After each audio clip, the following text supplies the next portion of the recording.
गोरखपुर में रविवार रात में छात्रा की संदिग्ध हालात में मौत हो गई। वो गोरखनाथ इलाके के काली मंदिर गली स्थित पुरदिलपुर मोहल्ले में किराए पर रहती थी। घर के कमरे में उसकी फंदे से लटकती हुई लाश मिली। मकान मालिक की सूचना पर पुलिस पहुंची थी। पुलिस ने मां को फोन करके बताया कि आपकी बेटी ने सुसाइड कर लिया है। फिर शव को पोस्टमार्टम के लिए भेज दिया। सोमवार सुबह गांव से घर पहुंचे छात्रा के परिवार वालों ने मकान मालिक और अन्य किराएदारों पर गैंगरेप के बाद हत्या कर फांसी पर लटकाने के आरोप लगाए। हालांकि पुलिस सुसाइड की थ्योरी पर अड़ी रही। परिवार के विरोध के कारण पोस्टमार्टम सोमवार शाम करीब 7 बजे पूरा हो सका। इसके बाद परिवार के लोग छात्रा का शव लेकर अपने किराए वाले घर पर जाना चाहते थे, जबकि एम्बुलेंस में सवार पुलिसकर्मी और आगे एस्कॉर्ट कर रही पुलिस छात्रा के शव को लेकर अंतिम संस्कार कराने राजघाट पहुंच गई।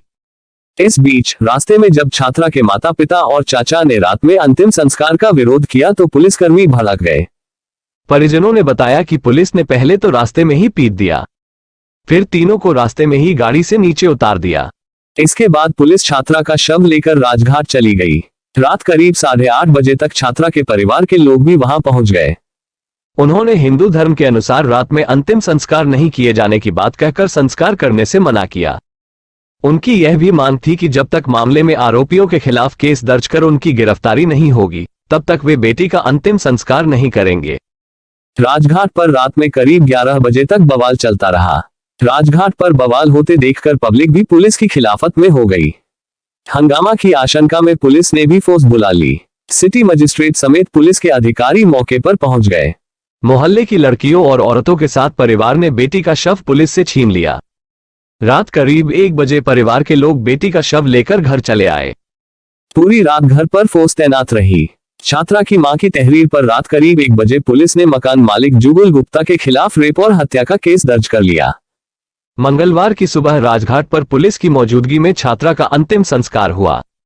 इस दौरान परिवार के लोग भी मौजूद रहे। सुबह 4 बजे से ही पुलिस छात्रा के घर पर अंतिम संस्कार की तैयारियों को पूरी करने में जुट गई थी। 6 बजे स्थानीय पार्षद समेत मोहल्ले के लोग भी पीड़ित परिवार के घर पहुंचे। सुबह करीब 11 बजे परिवार के लोग अंतिम संस्कार कर वापस घर आ गए।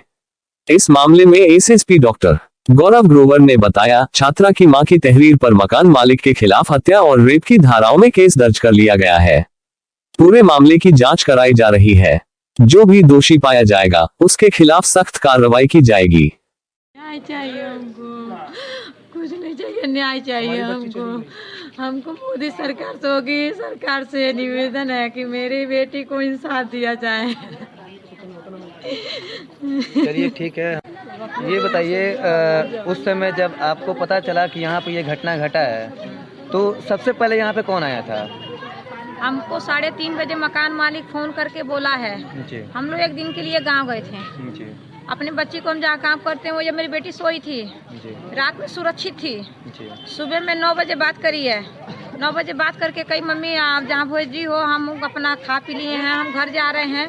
हम कहीं बेटा जाओ अपना नहा धो लेना, कल सोमवार है, स्कूल जाना है, ड्रेस धुल देना। उसके बाद में तुम अपने घर के मन करेगा कुछ और बना खा लेना, अपना बाहर का दरवाजा बंद कर देना, अंदर अपना काम जो होगा कर लेना, नहा धो लेना। आज संडे है भी हम शाम तक ले आ जाएंगे। 9 बजे बात करिए, करी मम्मा कि शाम को हम क्या बनाएंगे। हम कहीं बेटा कुछ न बनाना, हम आएंगे तो बनेगा। उसके बाद में लड़की हमारी गई है दुकान पे, कुछ सामान खरीद के मैगी की लाई है। तो 12 बजे में मंगेश की अम्मा से मिली है कि नानी चलो हम मैगी बनाने खा लेना। तो कही है कि नहीं बेटा तुम खा लेना। फिर उसको ऐसे 11 बजे में मेरी लड़की घबराई थी, मकान मालिक कुछ बोला है।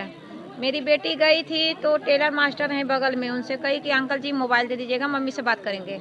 वो बोले कि आंटी जी नहीं हैं, आंटी जी अभी आएंगी तो हम बात करा देंगे, बेटा अभी रुक जाओ। तो वो लड़की हमारे घर में चली गई अपने। उसके बाद में हमको हमारे पास 3:30 बजे फ़ोन आया, 3:16 पे कि आप लोग कहाँ हैं। मकान मालिक फ़ोन किया, आप लोग कहाँ हैं। हम कहें कि हम लोग गाँव आए हैं, आज हम गोरखपुर आ रहे हैं। तो हम कहें चाचा क्या हुआ है। तो कहे मकान कहाँ है? यही है। गांव कहाँ है? मेरा कुशीनगर जिला पड़ता है, पटरौना से 20 किलो आगे है। उसके बाद में मकान मालिक के फ़ोन किया कि आप लोग कहाँ। हम कहीं गाँव आए हैं, आज हम लोग गोरखपुर में आ रहे हैं। तो बोला कि आप लोग जल्दी आइए, आपकी बेटी नहीं है। हम कहीं ऐसे क्यों बोल रहे हैं चाचा, क्या हुआ मेरी बेटी को। कह रहा पंखा में लटक गई। हम कहीं चाचा पंखा में नहीं लटकी है, उसके साथ गलत हुआ है। चाचा मेरे बेटी को उतारिए और उतार के अगर पंखे में लटकी मेरी बेटी को जान बचाइए, आज नज़दीक हॉस्पिटल में ले जाइए, मेरी बेटी बच जाए। नहीं तो नहीं छू रहे हैं, नहीं आप उसको सपोर्ट देंगे तो 100 नंबर पर फ़ोन करिए कि पुलिस वाले आके मेरी बेटी को इथी करे, ले आके भर्ती कराए। तो उसके बाद में मकान मालिक फ़ोन बंद कर दिया। उसके बाद में हम फ़ोन लगाएं टेलर मास्टरानी के लगे कि तन देखबू मकान मालिक फ़ोन किया है कि कह रहा है कि तुम्हारी लड़की पंखे में लटकी, ये कान सही है कि झूठ है, तन जाना। तो आई तो देख रही दरवाज़ा बाहर से बंद है, तो हम कह रही हैं कि फ़ोन दरवाज़ा बंद है। तू कहाँ बार उनका ऐसा सन बात ही है, हम गाँव में हैं। तो कहें कि ऐसा है कि हमारी ननद रहती है, उसको भेज दो, मेरी बेटी जाए और मेरी ननद जाए देखे सही है कि झूठ है। उसके बाद में मेरी ननद मोमो वाली उधर वो उसी जुगुल गुप्ता के घर में 4 किराएदार हैं, एक हम हैं 3 और हैं, उनके उस उधर से भी रास्ता है, पीछे से भी। तो उधर से मेरी ननद आई तो देखी कि वो लड़की नहीं है, और पंखे में उसको लटकाया गया है, जो कि पंखा एकदम सर पे है, पंखा सर में है, आप पंखे में गठई में दुपट्टा बांध के लटकाया हुआ है, जो कि चौकी से पंखा छुआ जाता है। मतलब हम लोग खड़ा होते हैं तो पैर में और थी सर में चौकी ऐसी छुआ जाता है पंखे। हम कहें कि तो संगीता मेरी ननद देखी हैं तो कह रही हैं कि भाभी वो तो बहनी बटले ना भी कान कब कर मुँह और हम कने 12-1 बजे में सबसे मिलस जुलस ही है, 9 बजे हमसे बात कैलस ही है। मकान मालिक के हाथ बात 2 बार हमारे लैकनी के छंडले रहल हवे, हम बोलले डटले रहनी है। और बाद में रूम खाली करे कर रूम नहीं मिलत रहल हवे, तो हम लोग रहनी है कि भाई मजबूरी बाटे, शहर बाजार है, मिलजुल के रहे के चाहिए। उसके मकान मालिक लगे फ़ोन किए, दोबारा फ़ोन नहीं उठाया। फिर उसके बाद में हम लोग आए तो जहाँ हम काम करते हैं वो भैया लोग को भेजे कि तुम जाइएगा देखिएगा सही है कि झूठ है, क्या पोजीशन है क्या नहीं है। हम लोग घबरा रहे हैं, हम लोग आ रहे हैं, रास्ते में हैं। तो भैया आए तो देखें कोई यहाँ पे कोई नहीं है, न बॉडी निकाला गया है, न उसको देखा गया है, कुछ नहीं। अगल बगल के लोग भी नहीं जान रहे। मकान मालिक धीरे से घर द्वार अपना इसे छोड़ दिया, खाली बाहर का ताला मारा है, आज निकल के धीरे से भाग गया है। उसके बाद में मकान मालिक क्या किया है, मेरे लड़की को रेप करके और उसको क्या किया, धमकाया है। धमकाने के बाद से वो लड़की बोली है कि हम मम्मी पापा से बताएंगे, तो उसको जान से मार दिया है, गला दबा के और तकिए से दबा के मार के, और उसको पंखे में दुपट्टा लगा के बांध दिया था कि हमको नहीं जिंदा रहेगी न सबूत बताएगी। उसके बाद में पुलिस वाला आया, 100 नंबर पे मेरे काम पर के भैया फ़ोन किए, पुलिस वाला आया तो पुलिस वाला बात किया हमसे कि बोला कहाँ हो, हम कहीं आ रहे हैं हम लोग। तो आइए आप लोग आराम से आइए। हम कहीं आराम से हम आ रहे हैं, मेरी बेटी ठीक ठाक है कि नहीं। तो आप आइए, आपकी बेटी ठीक है, आप आइए, घबराइए नहीं। हम कहीं अच्छा हम आ रहे हैं।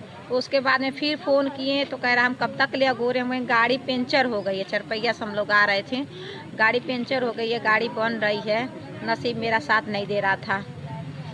उसके बाद में बोले तो कह रहे हैं कि क्या बोलते हैं कि हम आपको बेटी को ले जा रहे हैं, आप मत ले जाइएगा मेरी बेटी को, पहले गार्जियन आ जाए तब आप लेके जाइए, जहाँ जाना चाहेंगे तहाँ लेकर जाइएगा, अभी आ जाने दीजिए हम लोग को, उसके मम्मी पापा को आ जाने दीजिए तब ले जाइएगा।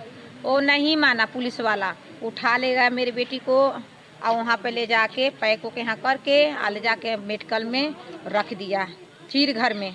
उसके बाद में हम लोग फ़ोन किए कि कहाँ हैं, कहाँ आए, तो कह रहा है मेडिकल आना। मेडिकल पे जब हम पहुँचने वाले थे तो कह रहा है कि आप लोग धर्मशाला पे आइएगा, आप मेडिकल मत आइएगा, मेडिकल अब बॉडी रखा गई है, आज देखने को नहीं मिलेगा, कल सवेरे आप 7-8 बजे में आइएगा, देख लीजिएगा। हम लोग को प्राण सूख गया। उसके इनके धर्मशाले पे गए, अभी दिखा रहा है धर्मशाले पे गए तो पुलिस वाला पूछा तुम लोग कहाँ थे, कैसे क्या हुआ है, बताए हैं, लिखा पढ़ी अब किया है, क्या लिखा है, जो जो बताए हैं वो लिखा है कि कुछ और लिखा है। मकान मालिक जगह जगह पैसा बिछा दिया।